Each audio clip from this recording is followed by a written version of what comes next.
እንዴ ጭራሽ ጉድ እኮ ነው። እኔና አንቺ ከዚህ በፊት ከመተዋወቃችን በፊት ልጅ ኖሮን ቢሆን ታገቢኛለሽ ወይስ አታገቢኝም፣ ወይም ፍቅረኛሽ ታረጊኛለሽ ወይስ አታረጊኝም ተብሎ ግን ይጠየቃል? አይጠየቅም። በእውነት አይጠየቅም። ስህተት ነው። ምክንያቱም ሰላም ሰላም ተወዳጆቼ እንዴት ናችሁ? ግን በያላችሁበት ሁሉ ሰላም ዛሬ ብዝት ይበላችሁ።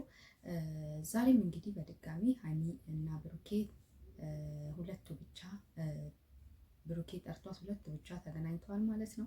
ያለውን ነገር በጥሞና ለመነጋገር ሞክረዋል በተቻለ መጠን እና ያው አለ አይደለ ከሞላ ጎደል ጥሩም ያልሆነ ነገር አይተንበታል በዛሬ ንግግራቸው ማለት ነው።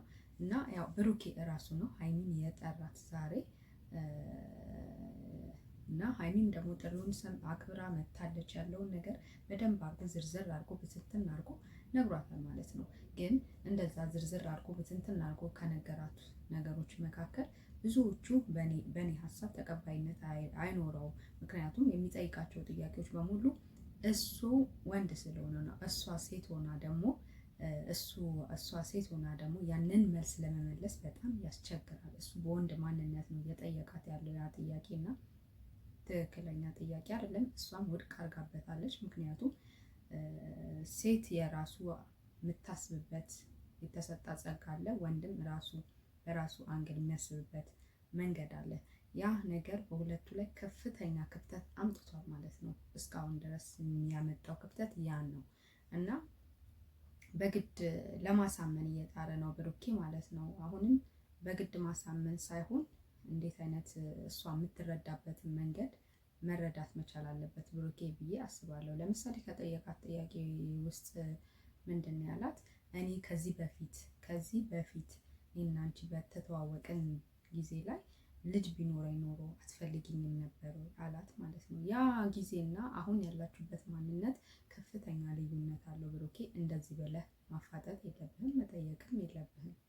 ድጋሚም ከኔ ጋር መቀጠል ትችያለሽ ወይስ መቀጠል አትፈልጊም፣ መለያየት ትፈልጊያለሽ ወይስ መለያየት አትፈልጊም ብለህም ያልሆነ ጥያቄ በዚህ መልኩ ጠይቀህ ነገሮችን መልስ ሳታገኝ ውድቅ ከሚሆንብህ ባትጠይቅ ይሻልሃል። ምክንያቱም እንደዚህ አይነት ጥያቄ የሆነ ግስግጥ ያለ አለ አይደለ፣ ምንም አይነት እንትን የሌለው በሴቶች ላይ ምንም አይነት ቫሊዩም ወይም ደግሞ መልስ ላይሰጥበት የሚችል ስግጥ ያለ ጥያቄ ብትጠይቅ እንዳሁኑ ልክ መልስ የሌለው ጥያቄ ሆኖ ይመለስልሃል ማለት ነው ብሩኬና። ላጠያየቅህ የሆነ ሲስተም ያለው ነገር ብትጠቀም አሪፍ ነው ባይኔ። በተረፈ ግን ሀይሚ ከፍተኛ ውጥረት ውስጥ ነው ያለችው። በጣም ያሳዘነችኝ። እንደውም ብሩኬም ያሳዝናል። ግን ያው አለ አይደለ ማለት አሁን ዛሬ በደንብ አድርጎ እንደኛ ለኦዲየንሶችን በትንትን አድርጎ ለመናገር ሞክሯል። እኔ እንደዚህ አይነት ነገሩን ልጅም የኔ ልጅ አይደለም እንደዚህም አይነት ነገር አላደረኩም አይነት ነገር እያለ ነው ያለው። ሰው እርግጠኛ ነኝ ብሎ ነው እያለ ያለው። ግን ደግሞ እንደዚህ ብሎ ሲናገር ሀይሚም ማለት ነው ልትረዳው አልቻለችም። ማለት እንዴት እርግጠኛ አትሆንም? ለምንስ ሄድክ? ዋና የሷ ጥያቄ ከኔ ጋር ስትጣላ ለምን እሷ ጋር ሄድክ? ሲቀጥልም ደግሞ በነገሮች ለምን እርግጠኛ አልሆንክም እያለች እያወራችሁ ነው ያለችው። እና እሱ አሁን እርግጠኛ የመሆን ጉዳይ አይደለም ያስጨንቀው ያለው ብሩኬ ማለት ነው። በቃ እየጠበቀ ያለው ያቺ 3 ወሯ ነው። ምክንያቱም ሰሚ አጣ፣ የሚሰማው ሰው የሚረዳው ሰው አላገኘም። እሱም በራሱ አንግል ማለት ነው የሚረዳው ሰው አላገኘም ከሄደበት መንገድ አንጻር ማለት ነው። እና ይሄ ደግሞ በሴቶች ላይ ከፍተኛ ተጽዕኖ ያመጣል። በጣም ከፍተኛ ተጽዕኖ። እንደዚህ ሲጣላ ምናምን ሌላ ሰው ጋር የሚሄድ ከሆነ ቀጣይስ ላይፉ ይሄ ልጅ ምንድን ነው? ቀጣይስ ምን አይነት አመኔታ ይኖረዋል? ከፍተኛ ክፍተትን የፈጠረው አንድም እስካሁን ድረስ እሱ ነው። እና ያው ሀይሚ እንግዲህ ብሩኬ ያቀረበላትን ከሞላ ጎደል ጥያቄውን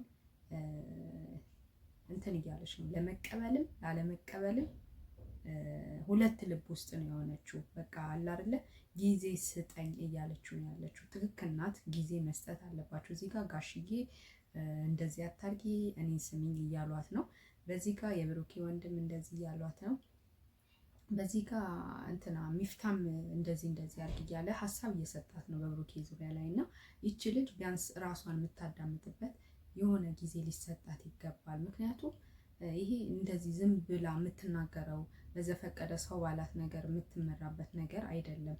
ሁሉም የራሱን ሀሳብ ሲሰጣ ጭንቀት ውስጥ ነው ያለችው። በጣም ከፍተኛ ጭንቀት ውስጥ ነው ሀይሚ ያለችው እና ብሩኬ ለሀይሚ ጊዜ ስጣት፣ ቢያንስ የሆነ ነገር ራሷን እስከምታዳምጥ ማለት አሁን ዛሬ ከተናገረችው ነገር አንጻር እንለያይ ያለችው አንተ ደጋግመ ስጠይቃት ነው። ያልሆነ ጥያቄዎችን ስጠይቃት በቃ የሆነ ስግጥ ያለ ጥያቄ የሆነ ግግም ያለ ጥያቄ የለም እንደዚህ አይነቶችን ጥያቄ ስጠይቃት በቃ እንለያይ አለች ማለት ነው። ግን በሆነ በማግባባት መልኩ በሲስተም ብጠይቃት ይቺ ልጅ ትመለሳለች።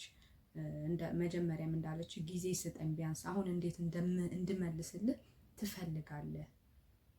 እንዴት አሁን በአሁን እንድመልስልህ ትክክል ናት። ይሄንን ጊዜ ያስፈልጋታል ማለት በዝም ብሎ በዘፈቀደ አንተ ባልካት መንገድ ብቻ መጓዝ የለባትም። የራሷ ሆነ ጊዜ ሊያስፈልጋት ይገባና ጊዜ ስጣት።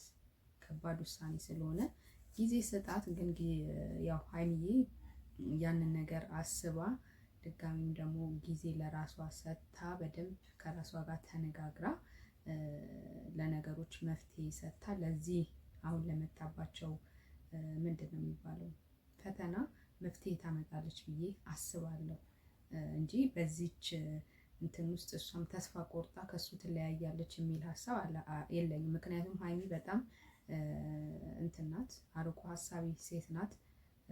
ሴት ምንድን ነው የሚባል ብልሃተኛ ናት ምናምን ሀሳቢ ናት ምናምን ይባላል። እሱን ነገር እሷ ላይ አያለው፣ ሁሉም ላይ ነው ማለት ባልችልም እሱን ነገር ግን አያለው እና ለችግሮቹ ሁሉ መፍትሄ ታመጣለች ብዬ አስባለሁ ሀይሚ እና በዚህ ክፍተት እሷ ትለያለች ብዬ አላስብም። ይሄ ትንሽዬ የሚባል ችግር አለ፣ በጣም ከባድ ችግር ነው ይሄ ማለት ነው። በጣም ከባድ ችግር ነው እና ያው እንግዲህ ብሩኬ ሆነም ቀረ እኔ ልጅ ቢኖረኝ እንኳን ከእንትና ጋር ከልጅቷ ጋር ካረገዘችዋ ልጅ ጋር መኖር አልፈልግም። ልጅ ቢኖረኝ እንኳን እኔ ከአንቺ ጋር ነው መኖር የምፈልገው ሀይሚ፣ ይህንን ተረጅኝ። በስህተት የተፈጠረ ነገር ነው ብሎ ቢነግራት ሀይሚ ግን ልጅ ካለህ እኔ ጭራሹ ከአንተ ጋር የመኖር ሀሳብ የለኝም። ምክንያቱም አንተ የሌላ ሰውን ፍቅረኛ ሆነ የሌላ ሰው አባት ሆነ ከሌላ ሰው ጋር መተኛትን ከሌላ ሰው ጋር በፍቅር ግንኙነት ውስጥ መሆንን እያየው እኔ ከአንተ ጋር የመቀጠሉ ፍላጎት አይኖረኝም። ስለዛም ነው ከዚሁ እናቋርጥ እያለልኩ ያለሁት። ምክንያቱም እዛ 3 ወሩን ጠብቄ ምናልባት አንተ ልጅ ቢኖሩህ ራሷን ማዘጋጀት እንዳለባት ነው እሷ የምትናገረው ማለት እና ሀይሚ ያለችው ነገር ትክክል ነው። አሁን አስቡት፣ አሁን እንደዚህ አይነት አብራው ቀጥላ ይህን ልጁ 3 ወር ድረስ ጠበቀችው ይባል፣ ይህን ልጅ ማለት ነው ብሩኬ 3 ወር ልጅቷ ተገላግላ ምናምን ከዛ በኋላ ጠበቀችው ይባል። ከ3 ወር በኋላ ልጅቷ ከወለደች በኋላ የብሩኬ ልጅ ነው ቢባል ይቺ ልጅ አይምሯ ላይ ምን አይነት ተጽዕኖ እንደሚመጣ ግን አስባችሁታል ምርጦች? በጣም ከባድ ነው፣ በጣም ማለት ነው። ምክንያቱም እሷ አሁን ቀስ በቀስ ራሷን ማለማመድ ነው የፈለገችው ሀይሚ ካሁኑ ማለት ነው፣ እዛ ሰዓት ላይ እንዳይከብዳት እና አሁን ሀይሚዬ አቀራረቧን በመጠኑ ነው ማድረግ ያለባት፣ እንደ በፊቱ በደንብ ሳይሆን በመጠኑ ከብሩኬ ጋር ያላትን አቀራረብ በመጠኑ። ምክንያቱም ልጅ ካለው አብሮ ለመኖር አሁን እነሱ ባያመጡበት ሲስተም ማለት ነው፣ በፊት የለውም እሷ ከእሷ ጋር ከተቀራረበ በኋላ ነው ልጅ ያለው አይደለ ብሩኬ ሊኖረው የሚችለው። አሁን ከተቀራረቡ ባለው ክፍተት ሲፈጠር ግን አብሮ ለመኖር ይከብዳል፣ በእውነት ይከብዳል እና ሀይሚ ደግሞ ያንን ጊዜ ቀስ በቀስ ራሷን ማለማመድ አለባት ብዬ አስባለሁ። ራሷን ማሳመን ቢኖርም በቃ ቀስ እያለች ማለማመድ ችግር የለውም እወጣዋለሁ አይነት እያለች ብትመጣ አሪፍ ነው ባይነኝ። ባትሸሽም ራሷንም ቀስ በቀስ ብታለማመደው። ግን አሁን በአንዴ እንደ በፊቱ እንሁን፣ እንደ በፊቱ ፍቅራችንን እንቅጨው ምናምን በቃ እንለያይ የሚለው ነገር አትለያዩ፣ ግን በተወሰነ መልኩ እሷን በማይጎዳ ለቀጣዩም ቢሆንም ባይሆንም በማይጎዳ መልኩ አንተንም በማይጎዳ መልኩ እሷንም በማይጎዳ መልኩ ቢሆን ሀሪፍ ነው ባይ ነኝ እንጂ ለሀይሚ ከባድ ፈተና ነው ቀጣዩ የሚሆነው ማለት ነው። ራሷን ካሁኑ እያዘጋጃችው ቢኖርም ከእሱ ጋር ቀጥላለሁ ባይሆንም እንደዚህ ይሆናለሁ የሚለውን ነገር በደንብ ራሷን አስባ ለራሷ ጊዜ ሰጥታ ማሰብ ይኖርባታል። ብሩኬ እየደጋገምክ በጣም ባታስጨንቃት ማለት ያለውን ነገር ንገራት እንጂ በግድ እንዲህ ካልሆነ አሁን ካልመለሽልኝ እያልክ ምንድን ነው ማጨናነቅ አይጠበቅብህም ባይ ነኝ። ምርጦችዬ እንግዲህ በያላችሁበት ሁሉ ሰላም እግዚአብሔር ብዝት ይበልን። በሀይሚና በብሩኬ ዙሪያ አንዳንድ ቪዲዮዎች እንደዚህ ለቃለው። ቻናሌ ሰብስክራይብ፣ ላይክ፣ ሼር እያደረጋችሁ ቀናነታችሁ